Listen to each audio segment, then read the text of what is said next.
Media Teleconference as we review Week 7 and talk about Week 8. A light schedule on the Big South schedule this week, just 2 games, but we'll have plenty to talk about. First, our notes and news to pass along from this past weekend.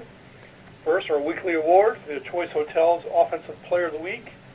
Repeating for the second straight week was Liberty quarterback Josh Woodrum. The Defensive Player of the Week, Coastal Carolina linebacker Rayshad Shields. Special Teams Player of the Week, Charleston Southern defensive back Lorenzo Mathis.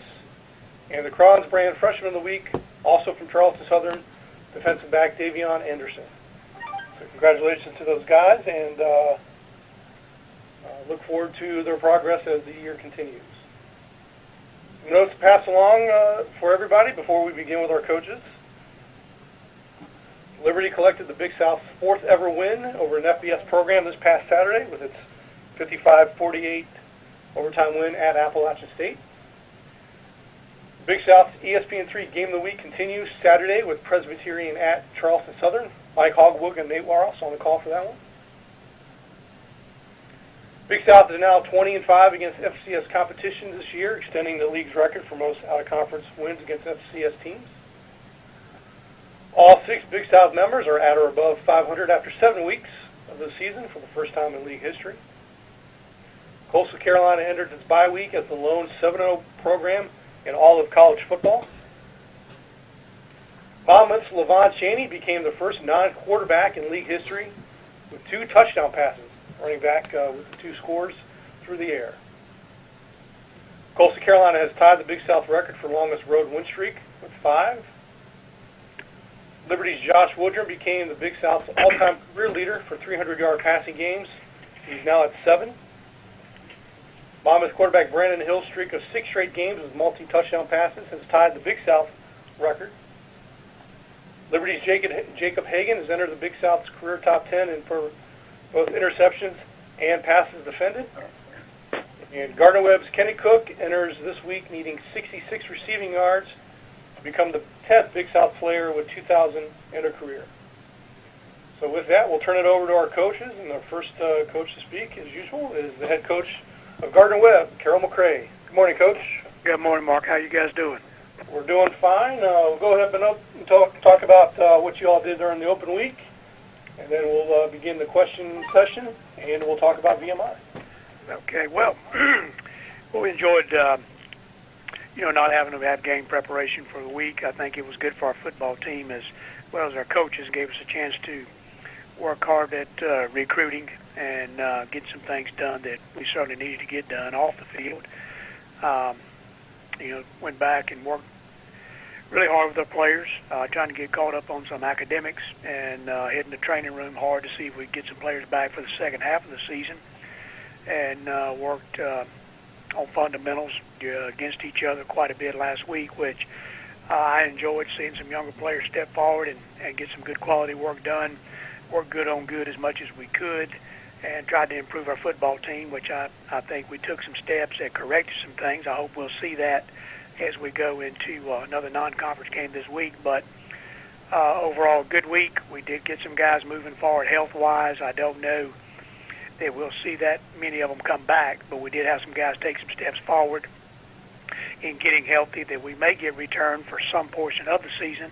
And then we went ahead and made some decisions on some young men like Tanner Birch to go and have his shoulder worked on. He'll be out now for the entire year, and had some other guys had some small procedures done that hopefully they will return. So got some stuff done with school, worked hard on fundamentals, and then worked on the health of our football team and tried to improve some young players that are going to have to continue to play for us. And then we moved some guys up from the scout team, and we're going to go ahead and play them. We made that decision this week so that we can put forth our best foot for our university as we head into the VMI game. All right, Coach, thanks very much. At this time, we'll start with the questions and answers with Gardner-Webb head coach Carroll McCray. To enter our question queue, please press *1 on your phone at any time, or click the Q&A link near the top of your browser and click raise hand if you join us via the web. Coach, while we wait for questions to start coming in, talk about the Keydets from what you've seen. Obviously, a former Big South member, your tenure with Coach Woods in the past as well. Just give us your thoughts on the Keydets. Well, VMI is a team that plays extremely well there at home. They're not having the season that certainly I think that you want to have, but they were about the same spot last year, and we went up to their place and really fumbled around literally from the very opening snap. Very sloppy with the football, did not concentrate and focus very well, and they beat us up there. And I think that's 2 out of the last 3 times we played them 2 games up there. Our team has not performed well even before I got here. So we'll have our hands full. We're at a point in our program where we have to work hard to make sure Gardner-Webb is ready to go. It's really about trying to move ourselves forward and get our team better with the little things it's going to take to try to be a better football program.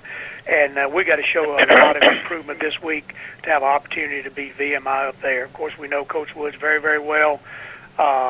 Close friend of mine. Our families and their families respect him to the nth degree. And certainly them moving into the Southern Conference has given them a new outlook on things. And they've played a very tough schedule. They've already played 2 Division I teams. They've already played Chattanooga and Sanford, who are the 2 of the top teams in the Southern Conference. And they put their best foot forward on their home turf. On the 2 games they've played at home, I think they've already had 5 on the road. So I know they're happy to be back at home. They look like they're fairly healthy. They got a young quarterback up there that's he's already had 3 or 4 300-plus yard games. So they're spinning the ball around the yard quite a bit and been very, very productive offensively and trying to get themselves together and prove to be a little bit better defensively, I think. So it'll be a good challenge for us. We're going to have to be on top end of our ball game. We've got to make sure. I told the team early in the week, I think turnovers will be a big factor. It certainly was last year. We were very sloppy, as I said. They did a better job taking care of the ball than we did. I think special teams will be horrendous. Be a big part of this ball game. We have to be good in the special teams. And then, I think whoever brings a run game, we'll be without Jawan Blunt this week. Hope to get him back in a couple of weeks, but we'll be without Jawan. So we really got to focus on trying to have a run game with us so that we can throw play action pass and have an opportunity to be productive offensively. And I think those are the keys to the ball game headed up to Lexington. All right, Coach, thanks very much. We'll now move into questions for Coach McCray. And, Coach, first questions for you are from Mark Berman of the Roanoke Times. Good morning, hey, Mark. Do you feel that is this team merging as better than last year's team in any certain areas, your team?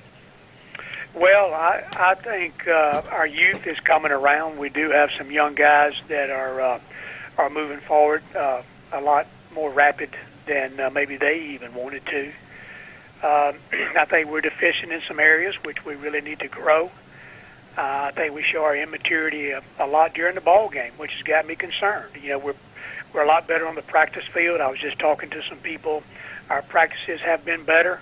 Our young guys perform better. They're practicing a lot better during the week, but we've shown a lot of immaturity in ball games. Lapses in the game where we don't perform in offensively or in the kicking game, or we give up big plays defensively, and it's mental lapses that come with young players, and we're struggling right now taking information from the sidelines, adjustments during the ball game, out onto the field.